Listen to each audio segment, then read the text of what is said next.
अक्सर हम बैंक में चेक ये सोचकर जमा कर देते हैं कि बैंक चेक को समय पर क्लियर करके भुगतान कर देगा।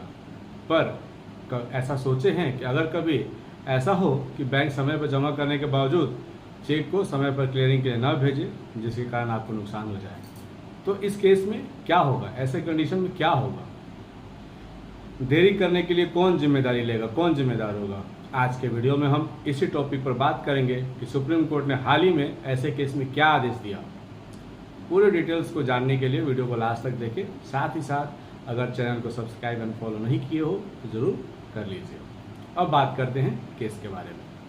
सुप्रीम कोर्ट ने 15 अप्रैल को एक केस में फैसला सुनाया कि अगर कोई बैंक बिना किसी उचित कारण के चेक की तय वैधता अवधि के भीतर उसे पेश करने में नाकाम रहता है तो कंज्यूमर प्रोटेक्शन एक्ट के तहत इसे सेवा में कमी माना जाएगा।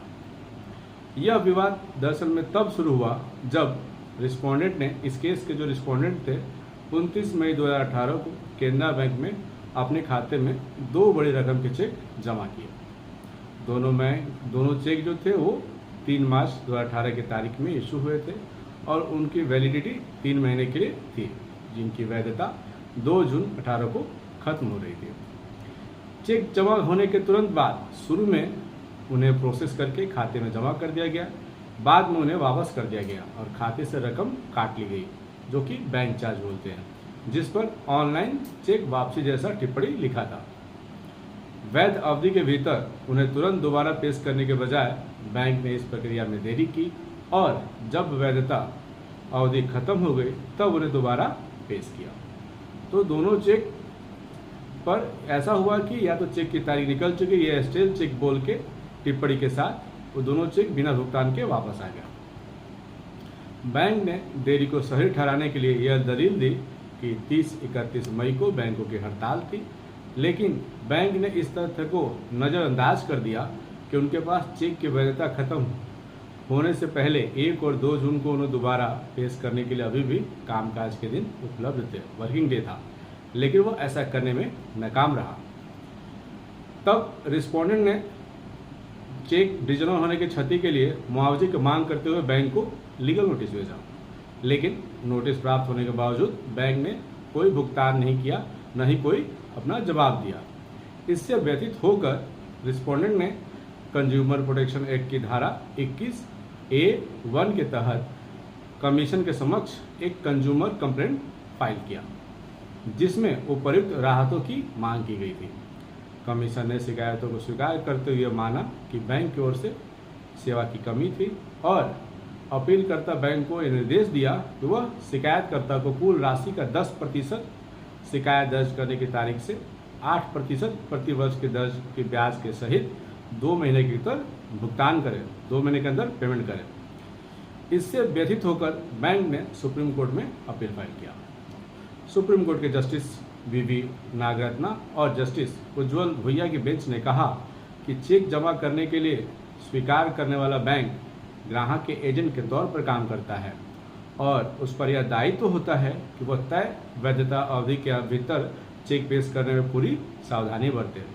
ऐसा न करने पर अगर चेक बासी हो जाता है, स्टेल हो जाता है और चेक के पास, बैंक के पास कोई उचित स्पष्टीकरण नहीं होता, तो इसे बैंकिंग कर्तव्यों के निर्वहन में लापरवाही माना जाएगा, जो कंज्यूमर प्रोटेक्शन एक्ट के तहत सेवा में कमी के दायरे में आएगा।